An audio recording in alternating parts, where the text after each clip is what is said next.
लाली अपने चाचा और चाची के साथ रहती थी। लाली के माता पिता की मृत्यु तब हो गई जब वह बहुत छोटी थी। लाली की चाची उसके प्रति बहुत क्रूर थी, जबकि लाली की एक चचेरी बहन भी थी जो सारा दिन आराम से बैठी रहती और लाली सारा दिन घर का काम करती रहती थी।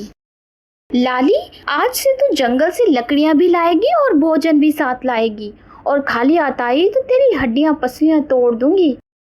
आंटी प्लीज मीनू दीदी को मेरे साथ भेज दो, मुझे अकेले बहुत डर लगता है, मैं सारा काम खुद ही कर लूंगी। अगर आज के बाद तुमने मेरी बेटी का नाम अपनी जीभ पर लिया तो मैं तुम्हारी जीभ काट डालूंगी। मेरी बेटी काम के लिए नहीं बनी है, तुम अकेले ही ये सब काम करोगी। कोई मुझसे प्यार नहीं करता, मैं घर का सारा काम खुद ही करती हूँ। काफी सफर करने के बाद लाली एक गेहूं के खेत में पहुंचती है।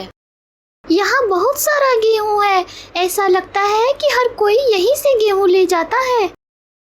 लाली ने अभी गेहूं के 2-3 डंठल ही तोड़े थे कि एक पक्षी आ जाता है। तुम रोज यहाँ गेहूं चुराने आते हो, लेकिन मैंने तुम्हें आज रंगे हाथों पकड़ लिया है। आज मालिक खुश होकर मुझे इनाम देगा। अभी मेरे साथ चलो और भागने की कोशिश मत करना। मेरा विश्वास करो, मैं चोर नहीं हूँ। चुपचाप मेरे पीछे चलते रहो और मालिक तुम्हें बता देंगे कि तुम चोर हो या नहीं। कुछ देर बाद कालू लाली को एक बगीचे में ले आता है।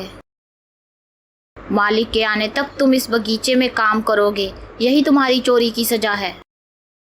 बेचारी लाली पूरा दिन बगीचे से फल तोड़ती रहती है और शाम होते होते उसकी हालत बहुत खराब हो जाती है।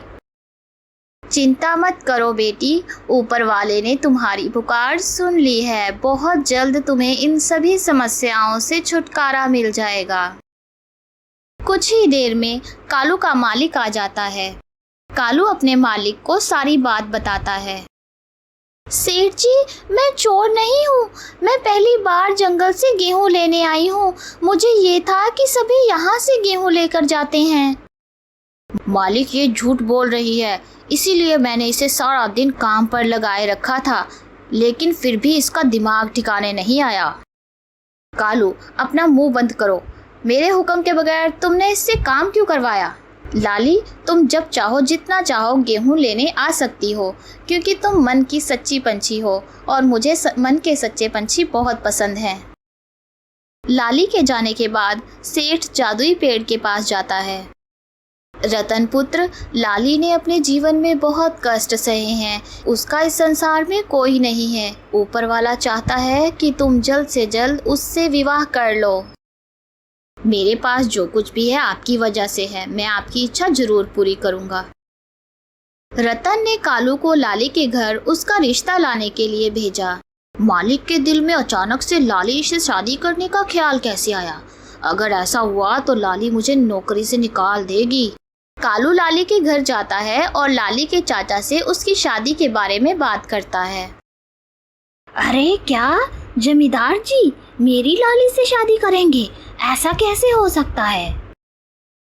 जब लाली की चाची को लाली के रिश्ते के बारे में पता चलता है तो वह जलकर राख हो जाती है। मेरी बात कान खोलकर सुन लें, जमींदार की शादी मेरी लाड़ो से ही होगी।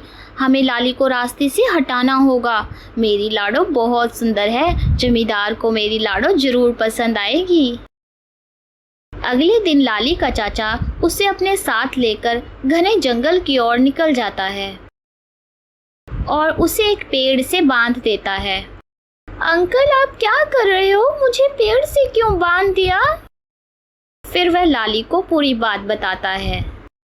तुम्हारे होते हुए तो मेरी लाड़ो की शादी जमींदार से नहीं हो सकती, इसलिए तुम्हारा मरना जरूरी था। ऊपर वाले मेरी मदद करो, मुझे बहुत डर लग रहा है। तेरे सिवा मेरा इस दुनिया में कोई नहीं है। तभी अचानक रस्सी टूट जाती है और लाली आजाद हो जाती है। बेटी जाओ, तकदीर तुम्हारा इंतजार कर रही है। मेरा आशीर्वाद तुम्हारे साथ है। ये मेरी बेटी लाड़ो है, ये बहुत बुद्धिमान है। मेरी बेटी तुम्हें बहुत खुश रखेगी। कालू, मैंने तुमसे कहा था कि लाली के रिश्ते की बात करो। मैं लाली के अलावा किसी से शादी नहीं करूँगा। लेकिन बेटा, लाली ने तुमसे विवाह करने से इनकार कर दिया है और वह वन छोड़कर चली गई है। तभी लाली भी वहाँ आ जाती है। लाली को जिंदा देखकर लाली के चाचा चाची और लाड़ो के रंग उड़ जाते हैं। अगर मेरी शादी रतन से नहीं हुई तो मैं तुमसे भी नहीं होने दूंगी। लाड़ो ने लाली पर से वार किया तो वह तुरंत पत्थर बन जाती है।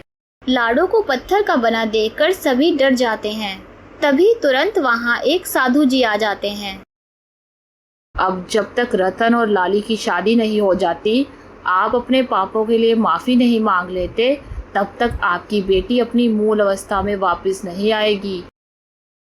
रतन और लाली की शादी के बाद लाडो अपनी मूल अवस्था में लौट आती है और लाली अपने चाचा और चाची को दिल से माफ़ कर देती है। फिर वह खुशी से रहने लगते हैं। इस कहानी से हमें यह सीख मिलती है, हम चाहे कितनी भी चिंतित क्यों ना हो, ऊपर वाला हमारे साथ है। हमें चिंता नहीं करनी चाहिए और अच्छे कर्म करने चाहिए।